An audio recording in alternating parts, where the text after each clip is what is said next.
গোল্ডের বাজারে আগুন লেগেছে। দিন, দিন দাম বাড়তে আছে তো বাড়তেই আছে।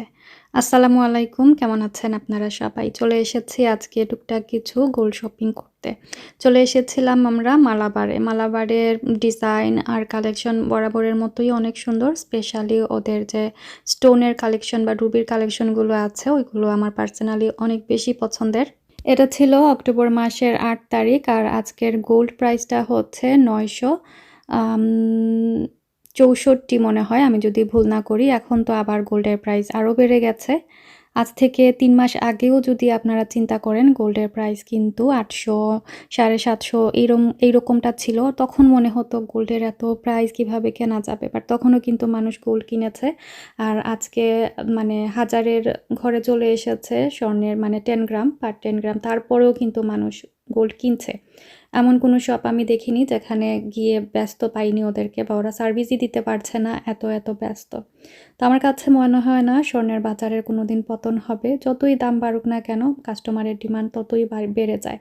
তো আমাদেরও কিছু টুকটাক শপিং ছিল। আমরা ২ টা চুড়ি নিয়েছি। এটা অবশ্য আমার জন্য না, আমার ননাসের জন্য। তো চুড়ি ২ টা নিয়ে নিয়েছি। আর আপনাদেরকে বলে রাখি মালাবারে যদি আপনারা গোল্ড এক্সচেঞ্জ করেন একদম মানে স্বর্ণের যে প্রাইসটা বর্তমানে চলছে ওনারা ওই প্রাইসটাই দিয়ে দেন। পুরো গ্রিন স্ট্রিটে আপনারা এই স্বর্ণের মানে প্রাইসটা পাবেন না যদি এক্সচেঞ্জ করেন। ওনারা আবার পুরনো সোনা কিনেন না, বাট এক্সচেঞ্জে একদম ফুল রেটটাই দিয়ে দেন।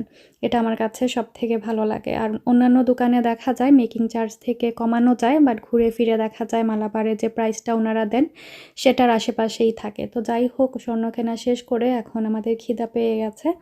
আর গ্রিন স্ট্রিটের মলের মধ্যে যে ফুড কোর্টগুলো আছে ওইখান থেকে আমরা টুকটাক খাবার নিয়ে খেয়ে নিলাম। স্বর্ণের বাজারের এখন যে বর্তমান অবস্থা মানে এই সপ্তাহের মধ্যেই আমার কাছে মনে হচ্ছে পার 10 গ্রাম ১,০০০-এর উপরে মানে ক্রস করবে। স্বর্ণের মার্কেট সম্পর্কে আপনাদের কেমন ধারণা সেটা আমাকে কমেন্ট বক্সে জানাতে পারেন।